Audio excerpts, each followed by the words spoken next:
నేను Kavitha. Welcome to I dream news and నిషాలు.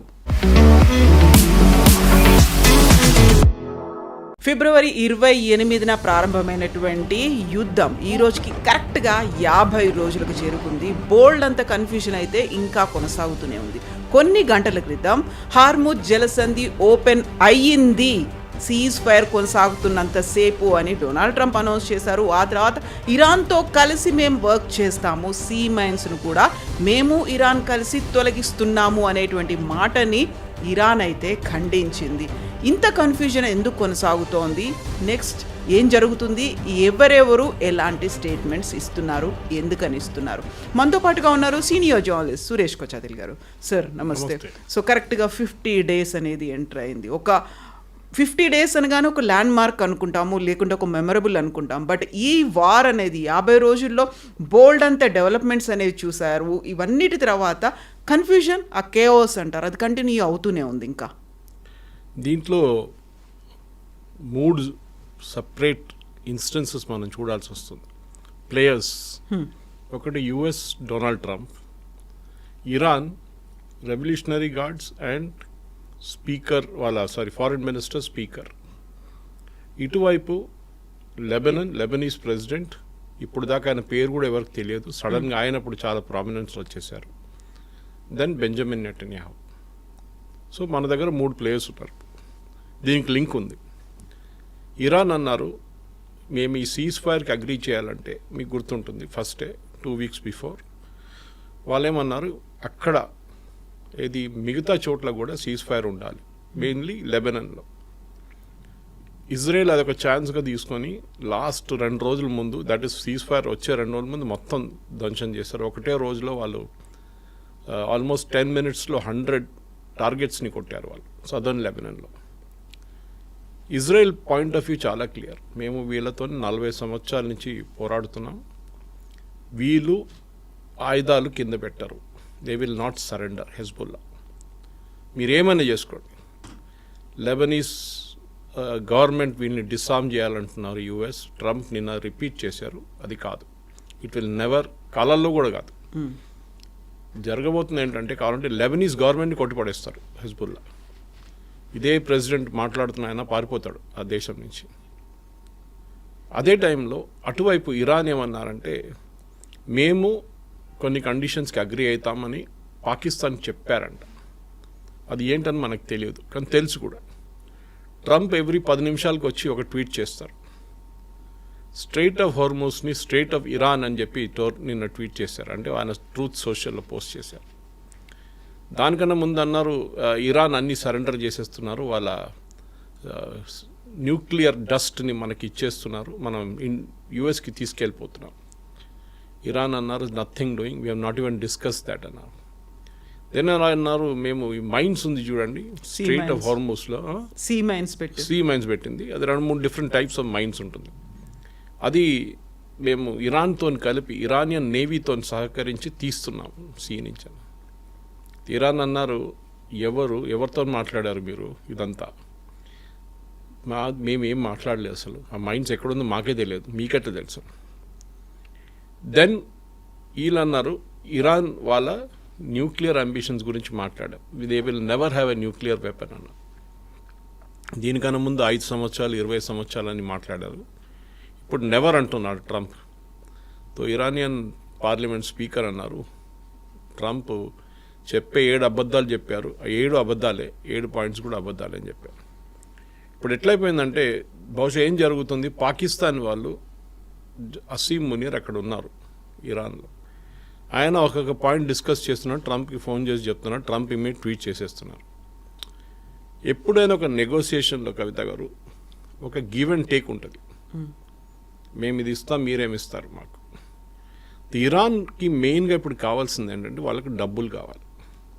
వాళ్ళ inflation is at around 80%, currency devaluation 70%, food inflation 120%, 80% ప్రజలు below poverty line ఉన్నారు. Government ఎంప్లాయీస్కి జీతం ఇద్దామని చెప్పి ఆ బ్యాంక్ని ఇజ్రాయెల్ కొట్టేశారు మొత్తం, అక్కడున్న నోట్లన్నీ ధ్వంసం అయిపోయినాయి. ఇప్పుడు ఏం చేస్తారు ఇరాన్కి 2-3 ఆప్షన్స్ ఉన్నాయి. ఒకటి, వాళ్ళు అమ్మే ఆయిల్కి వాళ్ళకి పర్మిషన్ ఇవ్వాలి, అది ఫస్ట్ లాస్ట్ 1 month యుఎస్ ఇచ్చారు రష్యాతో పాటు, మీరు కూడా అమ్ముకోండి అని చెప్పారు ఇరాన్కి. ఇప్పుడు ఇరానియన్ ఆయిల్ని బ్లాకేడ్ చేసేసారు స్ట్రేట్ ఆఫ్ గల్ఫ్ ఆఫ్ ఒమాన్లో, హోర్మోస్ నుంచి బయటికి వస్తున్నప్పుడు. వెళ్ళే షిప్స్ని కూడా వెళ్ళనియట్లేదు, ఇరాన్కి వెళ్ళే షిప్స్. సో అది అక్కడ క్లోజ్ అయిపోయింది చాప్టర్.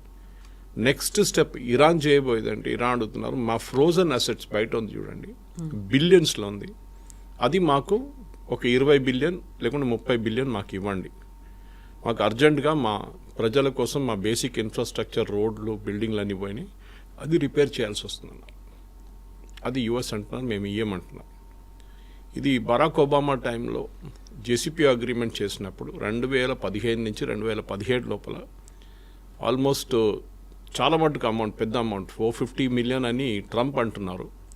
ఒక ఎయిర్క్రాఫ్ట్లో, పెద్ద బోయింగ్ ఎయిర్క్రాఫ్ట్లు తీసుకెళ్లారు అండ్ తెహ్రాన్లో తీసుకెళ్ళి ఇచ్చేశారని చెప్తున్నారు.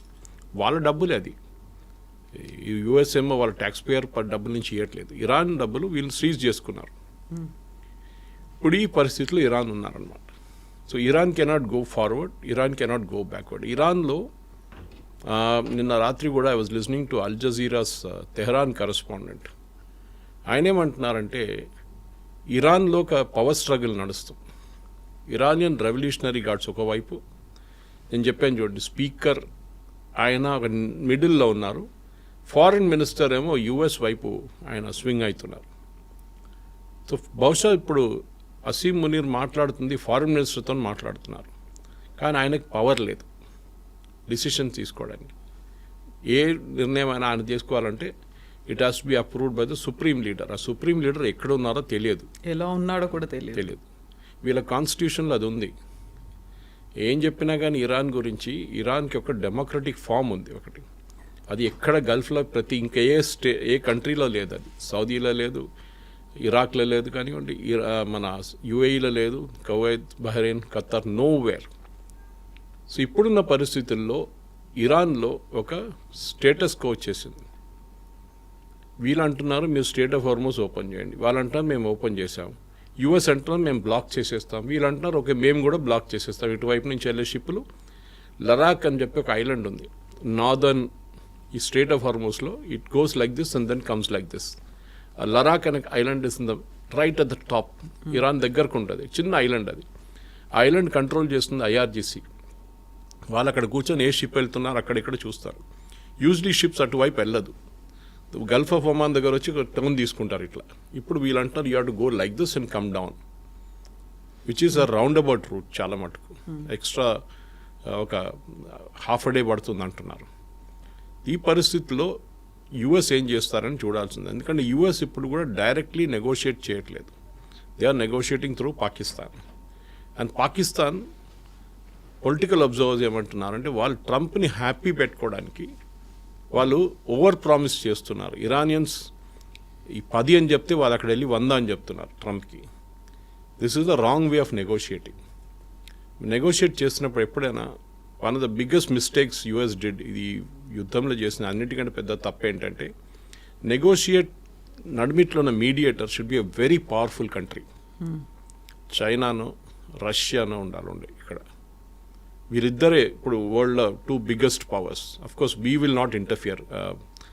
జయశంకర్ గారి దగ్గర అడిగితే జయశంకర్ గారు అన్నారు it's too complicated, we will not get into it. Otherwise Oman was also there before me, ముందు నుంచి ఉన్నారు. పాకిస్తాన్ లాంటి చాలా ఒక వీక్ కంట్రీని పెట్టినప్పుడు వాళ్ళు ఫుట్బాల్ ఆడుకుంటారు ఇప్పుడు ఇద్దరు కలిసి. బికాస్ ఎకనామిక్లీ వాళ్ళకు పవర్ లేదు, ఫైనాన్షియలీ వాళ్ళకి పవర్ లేదు, మిలిటరీలో వాళ్ళకి పెద్ద రోల్ లేదు. సో యుఎస్ ఏం చెప్తారో అది అసీం మునీర్ వెళ్ళి అక్కడ చెప్తారు, వాళ్ళు ఏం చెప్పారో అసీం మునీర్ వచ్చి యుఎస్కి చెప్తారు. ఇదే ప్లేస్లో మీరు రష్యాని పెట్టండి అక్కడ, హైపాథెటికల్గా రష్యన్ ఎక్కడ పెడితే, రష్యన్ ఫారిన్ మినిస్టర్ పెట్టారనుకోండి, he will speak a very tough language. ఆయనే ఫస్ట్ నెగోషియేట్ చేస్తాడు ఇరాన్తోని. ఇరాన్ అంటారు మీరు ఎదెళ్ళి ట్రంప్కి చెప్పానంటే ఆయన అంటారు ఎందుకు చెప్పాలి, we can modify it like this no అని చెప్పి అక్కడే నెగోషియేట్ చేస్తారు. అసీం మునీర్ అది చేయలేకపోతున్నారు. హీఈస్ వర్బాటిమ్ అక్కడ ఏం చెప్పారు బెల్ కొట్టి పేపర్ ఇచ్చేస్తే అది తీసి యుఎస్కి పంపిస్తున్నారు అనమాట. This is not the way to negotiate. ఇవాళ కూడా ఐ థింక్ ఇట్ వాజ్ ఏదో ఒక యుఎస్ ఛానల్లో చూసాను, ఎంఎస్ నౌ దాంట్లో చూసాను, వాళ్ళు అన్నారు చాలా క్లియర్గా కామెంటేటర్స్ దట్ నెగోషియేషన్స్ అనేది ఒక టెక్నికల్ టీమ్ చేయాల్సి వస్తుంది. ఇక్కడ ఎగ్జాంపుల్ తీసుకుందాం కవిత, వీళ్ళు న్యూక్లియర్ డస్ట్ తీసుకెళ్తా అన్నారు. Okay, nuclear dust is what?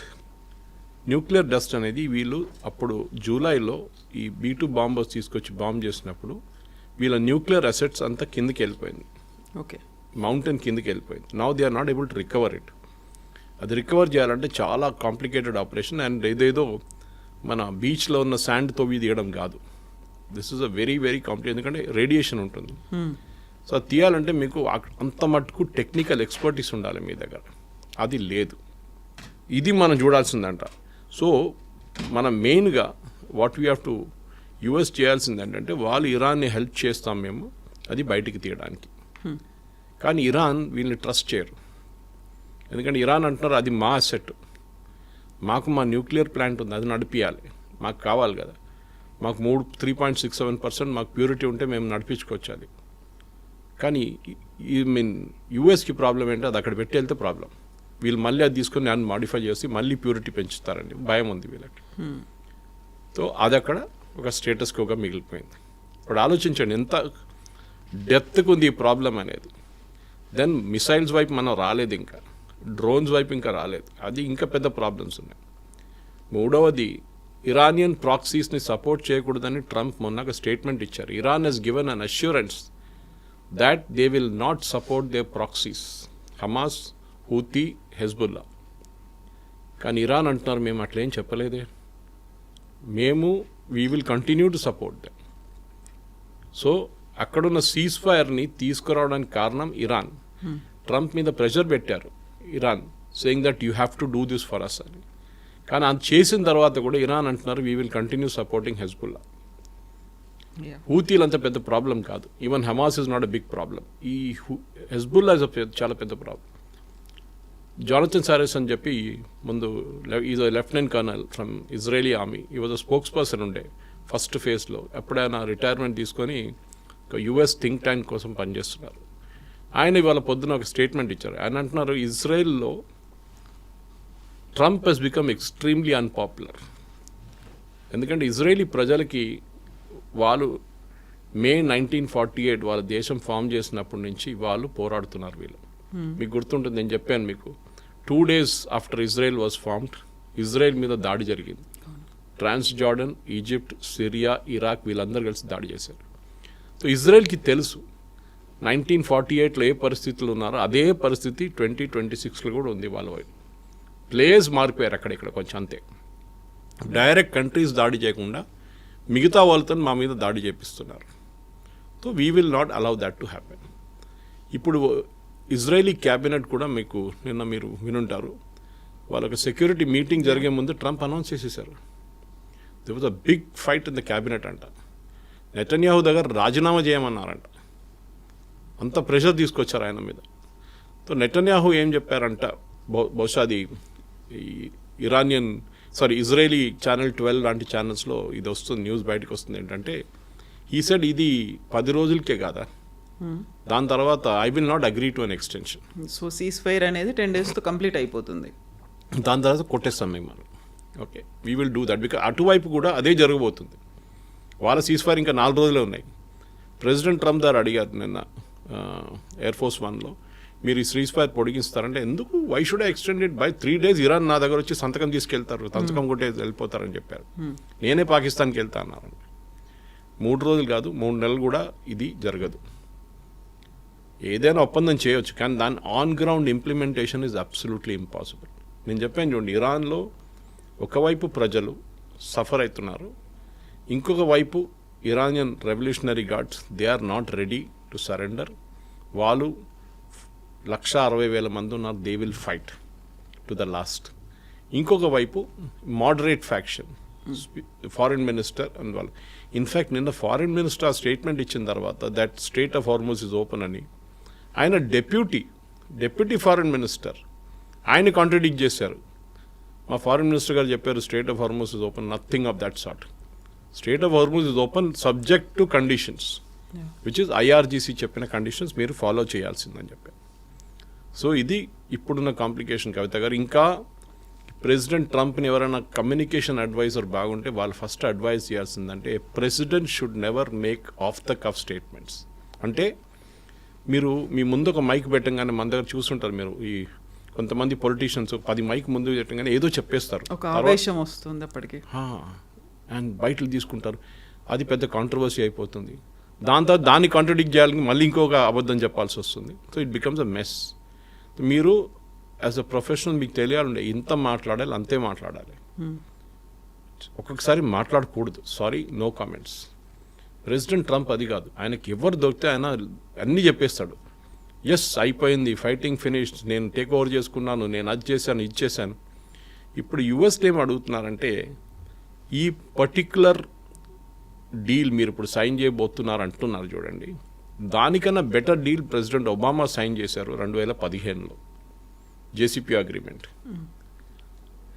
ఆ అగ్రిమెంట్ ప్రకారం ఇరాన్ ఇప్పుడు దాకా దేవుడమైన నాన్ న్యూక్లియర్ పవర్. మీరు ఆ రోజు అది చెంపి పక్కన పడేశారు. ఇప్పుడు ఆ అగ్రిమెంట్ కన్నా చాలా వీక్ అయిన అగ్రిమెంట్ మీరు సైన్ చేయబోతున్నారు ఇప్పుడు. సో ప్రెసిడెంట్ ఒబామా కరెక్టా, మీరు కరెక్టా అని అడిగారు. ఆయనకి మళ్ళీ కోపం వచ్చింది. President Obama nothing, nobody, he's అది ఇది యూస్లెస్ ఫెలో అని చెప్పేశాడు నేను. సో ఓకే, యుఎస్లో పొలిటికల్ గేమ్ ఒకటి నడుస్తుంది. ఇంకోటి ఇజ్రాయేలీ లాబింగ్ గ్రూప్ యుఎస్లో, అది చాలా పవర్ఫుల్. ఇన్ఫ్యాక్ట్ ఐ థింక్ మన ఇండియాకు కూడా అసలు 10% కూడా వాళ్ళ లాబింగ్ పవర్ లేదు, ఇజ్రాయేలీ వాళ్ళది ఉన్నది. వాళ్ళకి ఎప్పటి నుంచో ఉంది అది, రైట్ ఫ్రమ్ ద 1940s. వాళ్ళ లాబింగ్ పవర్లు ఏం చేస్తుంటే, వాళ్ళ దగ్గర ఉన్న చాలామంది కాంగ్రెస్ మెన్ది, అంటే వాళ్ళ ఎంపీస్ది ఎలక్షన్ ఫండ్కి కాంట్రిబ్యూట్ చేస్తారు వీళ్ళు, హెవీలీ కాంట్రిబ్యూట్ చేస్తారు. సో వాళ్ళు ఇవి చెప్పిన మాట వింటారు. ఇప్పుడు వాళ్ళు ప్రెషర్ పెడుతున్నారు to tell president Trump that lay off from this war, మమ్మల్ని పక్కన పెట్టి, మమ్మల్ని ఇన్వాల్వ్ చేయకండి మీ యుద్ధంలో, మా యుద్ధం సపరేట్. కానీ ప్రాబ్లం ఏంటంటే కవిత గారు, వీళ్ళ ఇద్దరికి నడిమిట్లో ఒక కనెక్షన్ ఉంది, అంబ్లికల్ కార్డ్ ఉంది. యుఎస్కి ఇజ్రాయెల్ కావాలి, ఇజ్రాయెల్కి యుఎస్ కావాలి. ఇరాన్కి ఇజ్రాయెల్కి కావాల్సిన పొలిటికల్ లాబింగ్ సపోర్ట్ యుఎస్ నుంచి వస్తుంది. ఒక టైంలో ఆయుధాలు కూడా చాలా మటుకు యూఎస్ నుంచి వస్తుండే, కానీ ఇప్పుడు only aircraft is coming from US, F-35 లాంటి. మిగతా అన్ని ఇజ్రాయెల్ తయారు చేసుకుంటున్నారు ఆయుధాలు, to about 80%.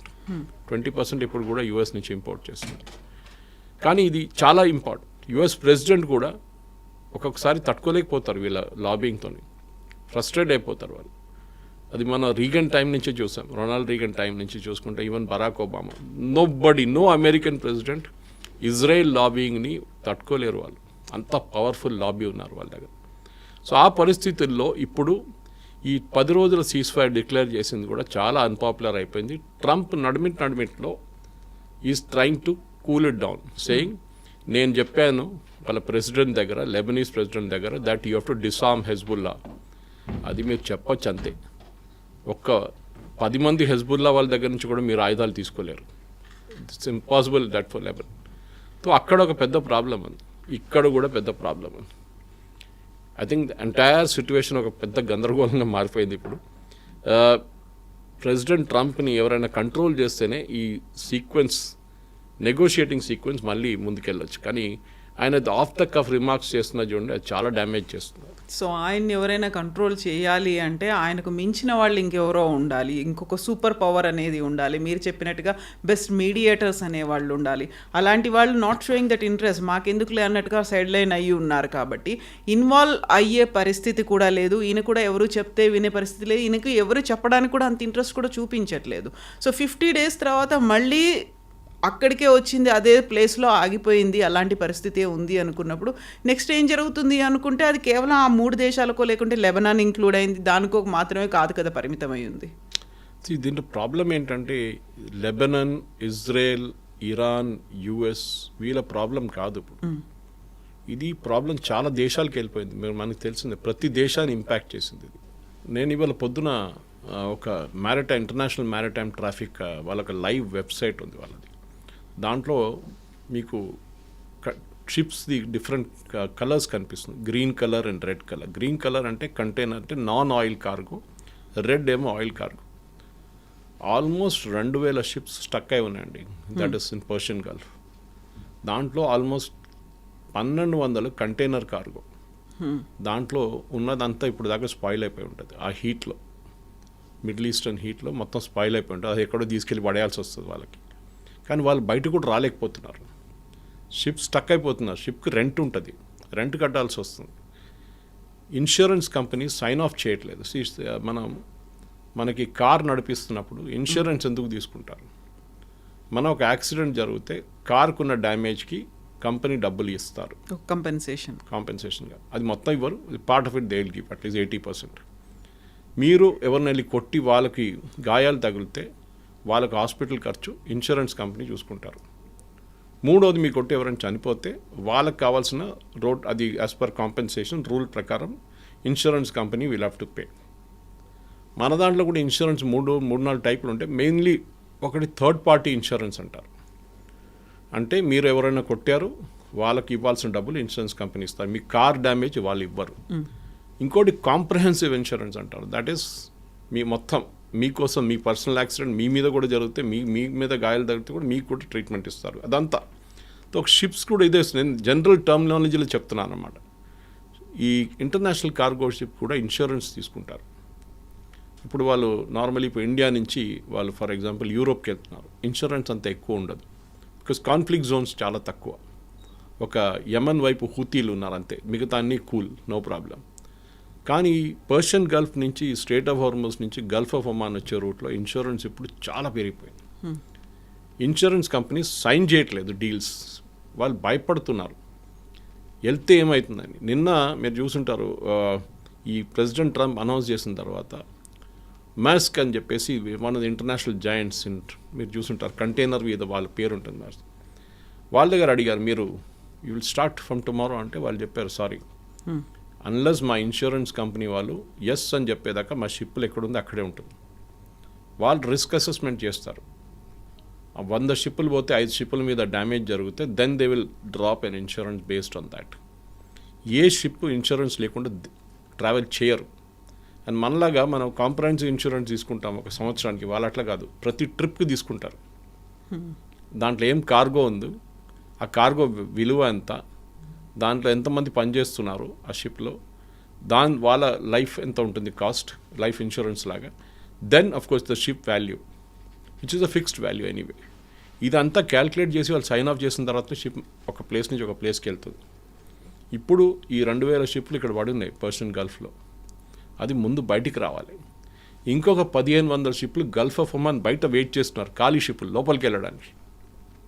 The first priority ఎప్పుడు ఇస్తారంటే, మనం ఎయిర్లైన్లో చూసుంటాం, ఒక ఎయిర్క్రాఫ్ట్ ల్యాండింగ్కి ప్రయారిటీ ఇస్తారు, టేక్ ఆఫ్ కాదు ప్రయారిటీ ఇచ్చేది.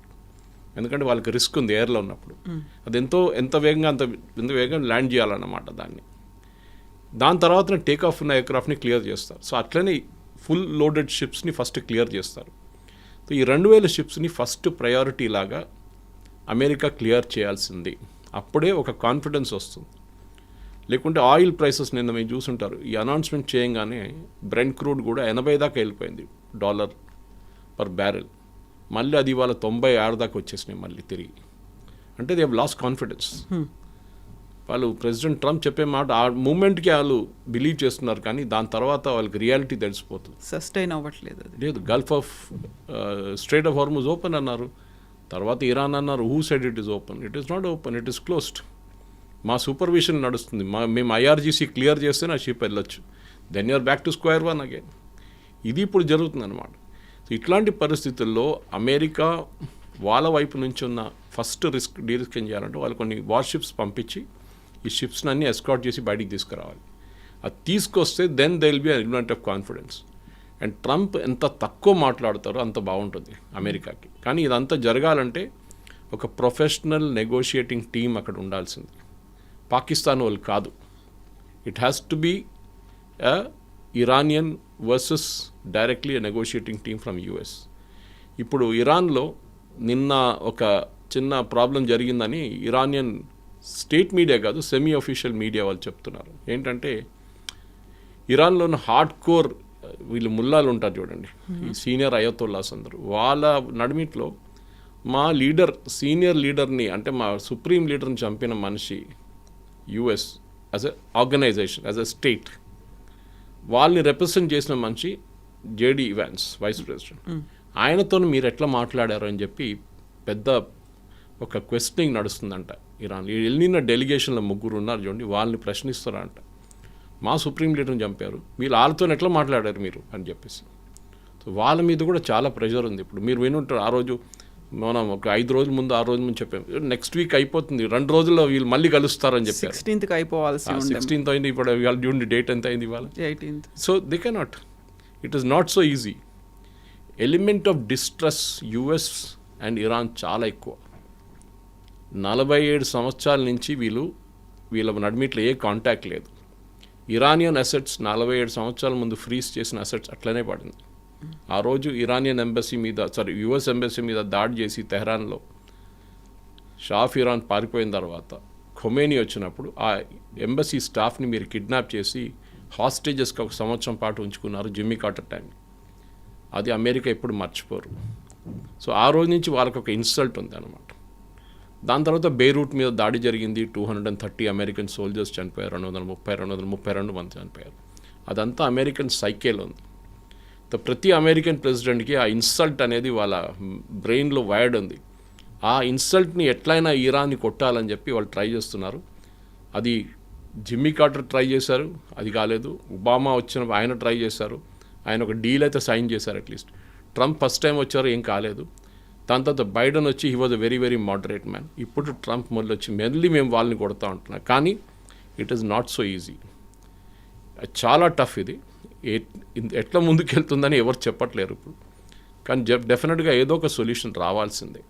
ఎందుకంటే international maritime especially oil prices అది కూల్ డౌన్ కావాలంటే డెఫినెట్గా ఈ స్ట్రేట్ ఆఫ్ హార్మూజ్ ఒకటి ఓపెన్ పెట్టడం ఒకటి కాకుండా రెడ్ సీ వైపు కూడా that also has to be kept open అన్నమాట. సో ఇప్పుడు మ్యారిటైమ్ గురించి, ఇంటర్నేషనల్ క్రైసిస్ గురించి మాట్లాడుకున్నప్పుడు వాట్ అబౌట్ భారతదేశం? అక్కడ సఫిషియెంట్గా ఉన్నాయా? ఎందుకంటే ఒక 30 days పాటు రష్యా నుంచి మనం కొనుక్కోవచ్చు అనేది ఒక ఇంటరీమ్ రిలీఫ్ లాగా ట్రంప్ చెప్పాడు. ఆల్మోస్ట్ అది కూడా ఎండ్ అవ్వడానికి వచ్చింది. వాట్ నెక్స్ట్ అంటే ఏం జరగబోతోంది? మన దగ్గర కూడా క్రైసిస్ ఉంటుందా? దానికి డూ వీ హ్యావ్ దట్ సఫిషియెంట్గా ఉన్నాయా స్టోరేజ్? మనం ఏం చేసామంటే డీరిస్కింగ్ అంటాం మనం దీన్ని. ఒకటే సోర్స్ నుంచి కొనడం. ఫర్ ఎగ్జాంపుల్ మీరు ఒక షాప్ నుంచి రెగ్యులర్గా సరుకులు తీసుకుంటున్నారు, రేపు ఆ షాప్ బంద్ అయితే మీకు ఆల్టర్నేటివ్ ఉందా లేదా? సో మీరు ఇంకొక షాప్ నుంచి దానికి ఇది క్లోజ్ అయ్యే ముందే మీకు తెలిసినప్పుడు మీరు అక్కడి నుంచి కొనడం మొదలు పెడతారు. I'm talking very simple language. అది కొంచెం కాంప్లికేటెడ్ ప్రోడక్ట్ ఉండొచ్చు, అన్ని ప్లేస్లో అవైలబుల్ ఉండొచ్చు, ఆ ప్రోడక్ట్ ఉండదు. Same thing we are done. Guyana, Argentina, Russia, US, Africa వైపు నుంచి కూడా మనం ఆయిల్ తెప్పించుకుంటున్నాం. మనం అది కాకుండా గ్యాస్ తెప్పించుకుంటున్నాం, మనకు కావాల్సిన కొంచెం ఎల్పిజి వైపు నుంచి ఉన్న గ్యాసులు తెప్పించుకుంటాం. ఇవాళ యాజ్ వీ స్పీక్ ఇక్కడికి వచ్చే ముందు I was listening on the radio that US రష్యాని మళ్ళీ వాళ్ళ ఆయిల్ అమ్మడానికి మళ్ళీ పర్మిషన్ ఇచ్చారట 1 నెల పాటు. That agreement was ending today. చూడండి అమెరికా ఎంత గేమ్ ఆడుతున్నారు అమెరికా. వాళ్ళకి తెలుసు ఇరానియన్ ఆయిల్ మార్కెట్లో వస్తే ప్రైసులు తగ్గిపోతుంది, రష్యన్ ఆయిల్ వస్తే మార్కెట్లో ప్రైసెస్ తగ్గిపోతుంది. కానీ ఇరాన్కి ఆయిల్ అమ్మితే ప్రతిరోజు ఇరాన్ వాజ్ మేకింగ్ అరౌండ్, కవిత గారు, $120 million పర్ డే. ఇరాన్ వాళ్ళ ఆయిల్ అమ్మితే ప్రతిరోజు $120 million సంపాదించారు, which is very less actually. వాళ్ళు మినిమం $500 million సంపాదించుకోవచ్చు ఒక రోజుకి. కానీ వాళ్ళ దగ్గర కెపాసిటీ లేదు, అది పెద్ద ప్రాబ్లం. మీరు ఆయిల్ డ్రిల్ చేస్తున్నారు, తీసుకొస్తున్నారు, కానీ ఆ ఆయిల్ వచ్చి ట్యాంక్లో పడుతుంది, అక్కడి నుంచి షిప్కి వెళ్ళలేకపోతున్నారు, ఎందుకంటే అమెరికా బ్లాక్ చేసి పెట్టేశారు. ఇప్పుడు చైనా వాళ్ళు తీసుకెళ్తుండే ముందు, ఇప్పుడు చైనా వాళ్ళని కూడా ఆపేశారు అమెరికా. సో ఇరాన్ దగ్గర ఈ $150 million పర్ డే రెవెన్యూ ఇప్పుడు లేదు. దానికోసం వాళ్ళు కొంచెం దిగొచ్చారు ఇప్పుడు కిందికి. Otherwise they were very cool. మీరు మమ్మల్ని బాంబ్ చేయండి, మమ్మల్ని కొట్టండి, ఏమైనా చేయండి, మాకు డబ్బులు వస్తున్నాయి, మేము మళ్ళీ రిపేర్ చేసుకుంటాం, మళ్ళీ కొనుక్కుంటాం ఆయుధాలు. కానీ ఇప్పుడు ఈ ఎకనామిక్ బ్లాకేడ్ వచ్చినప్పుడు వాళ్ళు ఏం చేయలేకపోతున్నారు. దానికోసం they are ready for a compromise. కానీ వాళ్ళ ఈగో, 2 వైపులు ఈగో ఉన్నాయి. ప్రెసిడెంట్ ట్రంప్కి అయితే మ్యాసివ్ ఈగో ఉంది, ఇటువైపు ఇరానియన్స్ కూడా తక్కువ కాదు. వాళ్ళు కూడా అంటున్నారు వీ విల్ వెయిట్, చూద్దాం ఏం జరుగుతుందో, మేము కూడా నెగోషియేట్ చేస్తాం, కానీ మాకు 2-3 రెడ్ లైన్స్ ఉన్నాయి which we will not cross. Uranium, వాళ్ళ missile program and support to the Hamas, Houthis, Hezbollah, ఇది 3 మేము కాంప్రమైజ్ చేయం. మిగతా అన్నీ మేము కావాలంటే మాట్లాడి నెగోషియేట్ చేసుకుంటాం. దీస్ 3 ఆర్ రెడ్ లైన్స్ అని. ఎస్ సార్, మండే కల్లా ఎలాంటి డెవలప్మెంట్స్ ఉంటాయో చూద్దాం. Thank you so much sir. Thank you very much. Thank you sir. Subscribe iDream. And please subscribe to iDream. For more videos, subscribe to iDream. Please like, share and subscribe to the channel. Congratulations, iDream. Subscribe to iDream. Subscribe to iDream. So subscribe to iDream Media. iDream ki iDream team అందరికి huge congratulations. Please subscribe iDream Media. Please subscribe to iDream. Subscribe iDream. Please subscribe to iDream. iDream అంటే నా కళల channel subscribe చేసుకున్న నోరు తిరుగుతలేదు, మీరైతే గంట గుర్తు కొట్టండి. For more such videos, please subscribe to iDream. Subscribe to iDream. Please subscribe to iDream. Please subscribe iDream Media. Please do subscribe to iDream. Please subscribe to iDream Media. For best entertainment and information, please subscribe iDream. And don't forget to subscribe to iDream.